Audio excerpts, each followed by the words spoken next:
Alrighty, I wasn't going to do this, but we're not doing an Obsidian Loft podcast this week. We've run out of time, and WauloK's going to be busy for the next couple of weeks. So we have to mention this. It's one of the most major things to happen to Mojang in ever, basically. Worth.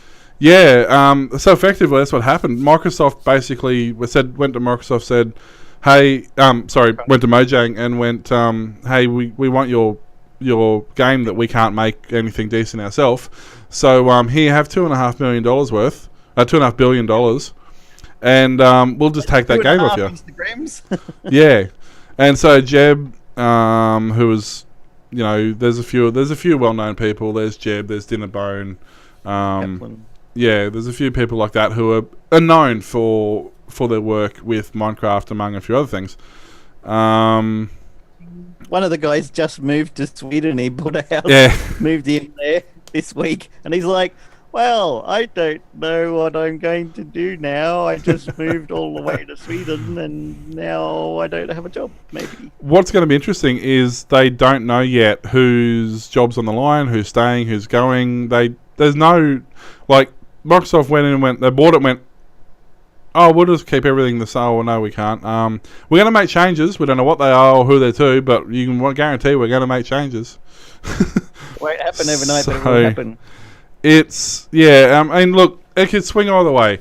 If Microsoft don't be stupid, which is highly unusual, but they effectively could really, push this game and really make this game something special. They could fix the boats. Yeah, they could fix the boats. They could fix a lot of things. They could bring out an API, which would make a lot of development easier. They could re-code it into for the Xbox is already C++. I mean, if they went with that, then it would go a lot faster. It would probably only run well on Windows, Xbox, and Windows Phone. Be they drop PS4 and Android and iPads. Yeah, most of the platforms would run well. And that's the thing, it depends. They could do that. They could quite easily make it more, they could re-code it, which is not a big deal for Microsoft. It's not hard for them to do. They're not like they haven't Except got people... for the PC, it's all C++. The Pocket Edition of the C++, PlayStation, Xbox, they're all C++. That's what I mean. It's not hard for them to... They have another one in Java, just because of the plugins. They could have like a Java loader wrapper that could still run the plugins in Java. I mean, if they run an API or something, that's what that does, doesn't it? You don't even need that.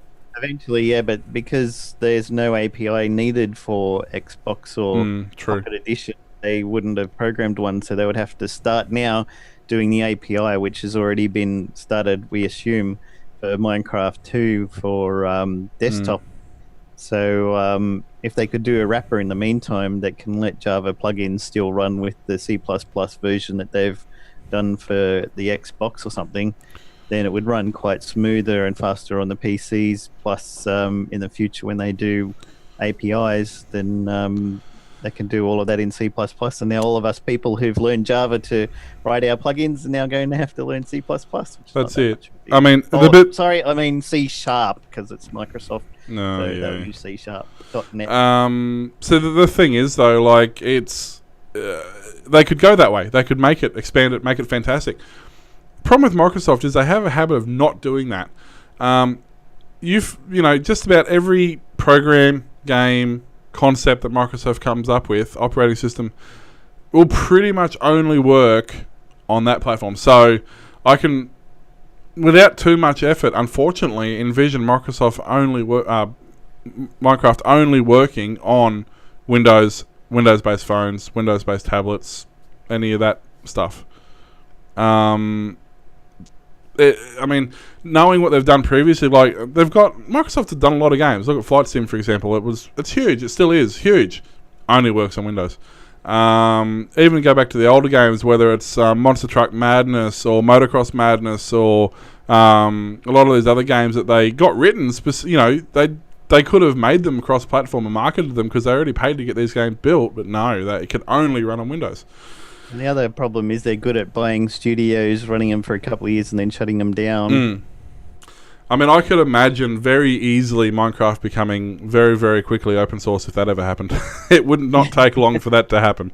I'm sure there's plenty of people out there. Bukkit and Cauldron, so People could just build from then on. That's what I'm saying. It's not going to be. I mean, it's essentially was Infinity Miner. Yeah. That's been rewritten by Notch and added in more stuff. So people could just recode the whole thing from scratch, call it Miner 2 Plus or something. Yep. Nobody can stop you just redoing it. You could have different mobs in there and things like this. I mean, 2 billion different mods have been made for it that add in, different animals and new trees and electricity and engines and what have you. And you could just make a new program written in Java the same and just make it so it's compatible with these plugins, and away you go again. And I mean, it's even, it's even more than that. Like, Notch basically said, I wanted to design a small, friendly game, and then it got too big, too quick. He basically copped a lot of flack for effectively stepping down and selling out. But I mean, it's his baby; he can do what he wants. He's another Phil Fish, isn't he? Yeah, exactly. That's sort of what the attitude was. But I mean, maybe it's a good move. Is there better people out there? Yeah, but I mean, it's a two-way street. 2.5 bil's nothing for Microsoft. It's pocket change. And there's not a lot of other companies out there who would be in a position to offer them 2.5 million. So... Yeah, well, the funny thing was, I was listening to a podcast and somebody said, I was going back through Notch's tweets, and exactly 1 year ago, he sarcastically said, if I was ever going to sell out, I wouldn't do it for less than... It's a random number. $2 billion. There you go. If somebody gave me $2 billion, I would sell out in a second. I'd promote any game you want, say anything you like for $2 billion. And Microsoft goes, how about 2.5? Yeah. Well, inflation, see. That's exactly right. At the end of the day, I mean, there are 6-man crews, something like that, and the game was getting to the point. I mean, the last update took nearly 12 months to come out. The last major update. And for a game that's still effectively in development, for a crew that's still working flat out to develop this game, that's a long time. Microsoft can maybe throw some more developers at it. Yeah, well, that's it. And I mean, hopefully, at the end of the day, it's the right decision.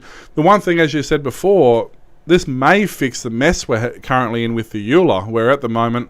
I don't want to drag on too much because this isn't a Minecraft podcast. It's but it's one of the hugest stories to hit the thing. But basically, what was happening was the end user license agreement basically stated that you may not charge money for use of this product. So if you set up a server, you couldn't charge people. You could either charge them specifically to be on the server, where everybody had to be paid to be on the server, or everything had to be free. You couldn't charge some people for certain memberships or certain game privileges, certain things that weren't available to general gameplay.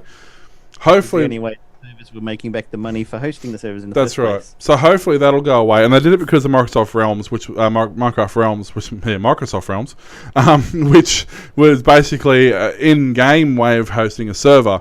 They effectively wanted you to buy that service.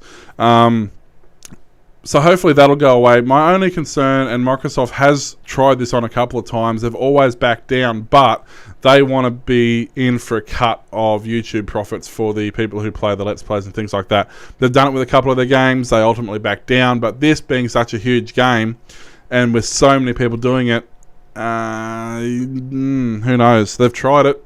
Hopefully Nintendo's done it, and it killed Nintendo. They would put the Minecraft Realms in the Azure cloud. That's, yeah, well, it's not using it for anything else. Then you could have it cross-compatible realms between PC and Xbox and Windows Phone. Well, yeah, I mean, that's kind of what we're talking on. If you go back and listen to, go to obsidianloft.com and go back 3 or 4 episodes where we're actually talking about cross-platform. And once the game is written correctly, it wouldn't be hard to be able to have a server where you can play multiple different instances on multiple devices on the same server against different people, so that would be pretty neat if that happened. So, but and in other news, yeah, pretty much. Well, that's enough about that. But yeah, if you want to know more, go to obsidianloft.com. We've got some links there. We've got our previous podcasts are there. We will do one the next couple of weeks, which will be more in depth. Once things have settled down, we'll have more time to check that out.